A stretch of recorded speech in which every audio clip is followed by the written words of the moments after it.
ACC championship game. Make no bones about it. This is the game I'm looking most forward to this weekend. It is a 4 o'clock kickoff Eastern time. It's on ABC. This one is in Charlotte, I want to say. Yeah, it's a neutral site. It's not in South Bend, Indiana, obviously. Clemson's a 10.5-point favorite here. And it's Notre Dame, and it's Clemson, and it's going to be a lot of fun. And there are several different storylines. Some people don't like the whole storyline deal, and some people just want to talk X's and O's. Well, here's the good news. Healthy dose of both in this one. And there's plenty of revenge talk out there. You know, this is kind of the headline grabby stuff, the revenge talk, the rematch talk. We don't, you know, if you watch the show or if you listen to the show, we don't normally get into that all that much. I just think what I just said, it's more headline grabby than, you know, actually stuff you want to dive deep on. But let me entertain it for like 20 seconds. Normally when you're talking about that, you're talking about a situation wherein a team was upset and so they're going to be the decided favorite and they're going to go exact some revenge. Well, that's not the, I mean, kind of it's the case here, but you look at it and like, who feels doubted in this game? Who feels kind of, if you want to use the word disrespected? It's not Clemson, it's Notre Dame. So if anything, the team that won the game before, that's the group with their backs to the wall. That's the group that's being sold short, if you want to, again, if you want to phrase it that way. So I just think a lot of that's anecdotal. And when the result goes the way that you think it'll go, you explain it away like that. But yet I saw someone do a feature earlier today, I can't remember where I saw it, where they went back, I think the last 20 years, and they looked at rematch situations. And more than half the time, the team that won the first game won the second game. Now, here's the secret to that. Normally, it's just because the better team wins football games. Like, that's normally what the case is. If you don't believe Clemson's the better team, then okay, maybe what I just said's out the window. So that was a lot of nonsense, really. Let's get down to actual football-related matters. What is probably the most popular thing that you've heard anyone say about Clemson Notre Dame Part 1? Well, Trevor Lawrence didn't play. And that's a fact. I had our stats and info department look it up to be sure. Yep, your eyes didn't deceive you. He did not play in the first matchup in South Bend.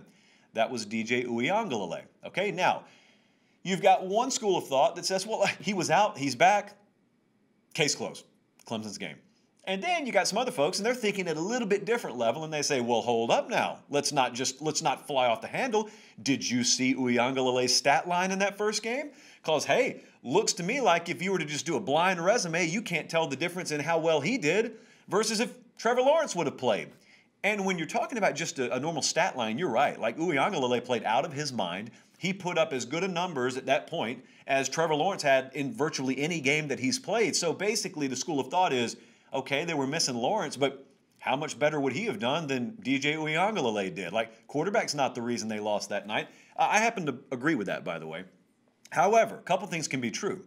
It can be true that DJ Uiagalelei wasn't the reason Clemson lost against Notre Dame the first time, but it can also be true that Trevor Lawrence may very well be the reason they win against Notre Dame the second time. Because it's not necessarily an apples-to-apples comparison. I'll give you a perfect example as we dive into the preview here.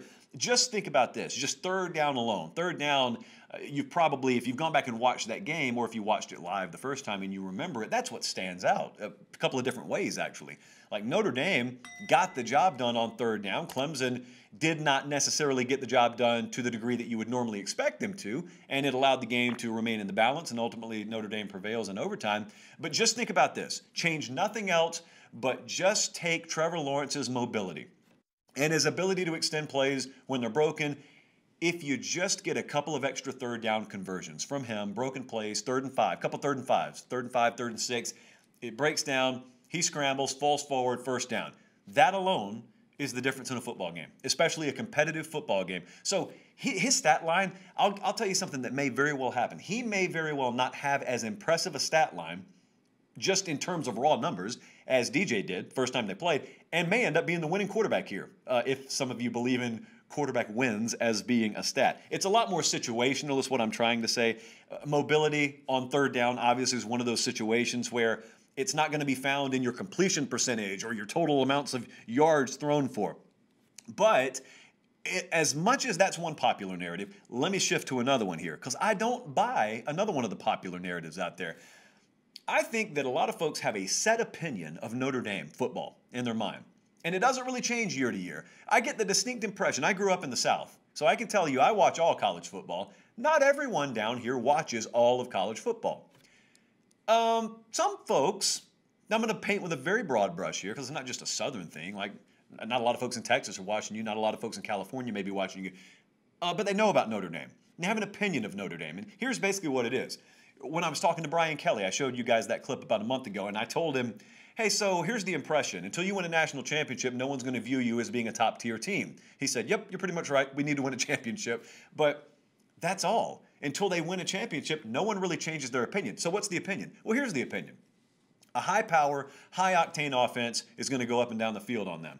I don't believe that. At my very core, the reason I differ in my opinion of how this game could go versus how some people view this game going is I don't think this Notre Dame defense is one that you're going to march up and down the field on.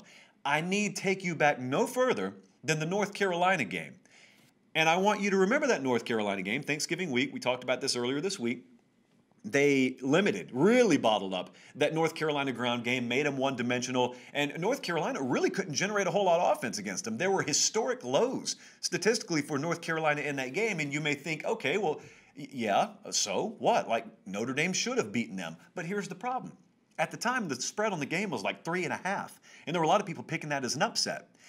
You don't get to do a couple of things. You can do one or the other, but you don't get to pick North Carolina to win the game outright, and then Notre Dame beats them by 2 or 3 scores and then say, well, it's just North Carolina. You don't get to do that. And now I need to take you back no further than 1 week, less than a week actually, just last Saturday, when, as I told you, North Carolina committed basically a legalized hate crime against Miami and ran for over 500 yards, put up over 770 yards total offense.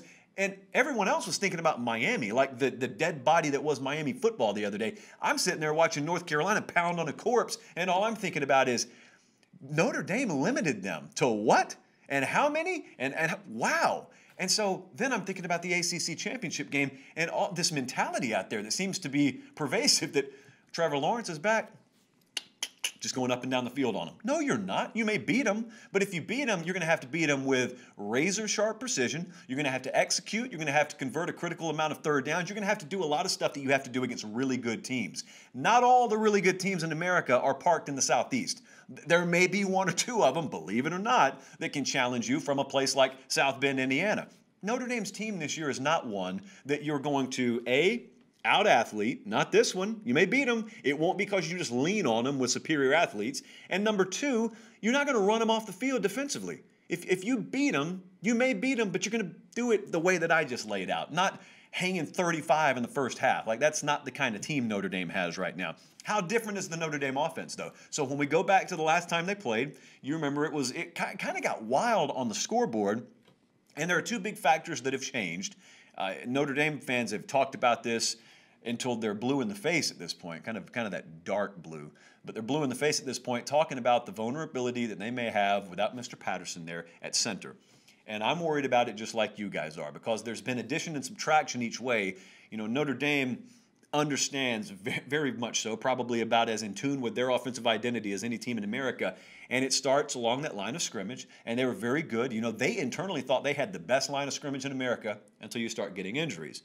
Well, that alone is a factor. But then when you start talking about the interior, or the middle, rather, of Clemson's defense maybe getting healthier, if it gets out of whack, that's how it gets out of whack. It gets out of whack because Clemson can really just come right up the middle, and Clemson can disrupt from an interior pressure standpoint. And all of a sudden, that run game that you were really able to lean on and have been able to lean on, just a little bit off rhythm. You got a little bit of a push on the interior, maybe the timing and rhythm of those passing routes that really worked for Ian Book and company the first time, not there, just a hair off, just a fraction off. Well, what's the difference?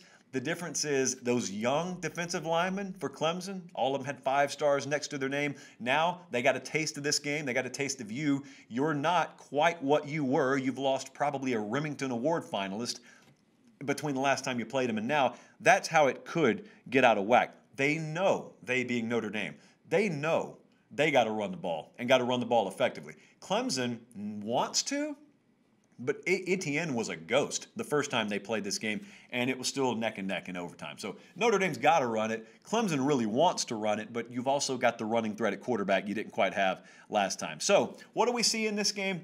We didn't make a game capsule for this one because, believe it or not, Colin's been busy with other things. I thought the line was going to be released at about 8.5. Well, it's sitting at 10.5 right now. So where I lean is I lean Notre Dame plus points, especially if it's at 10.5. I lean towards Clemson to win the game.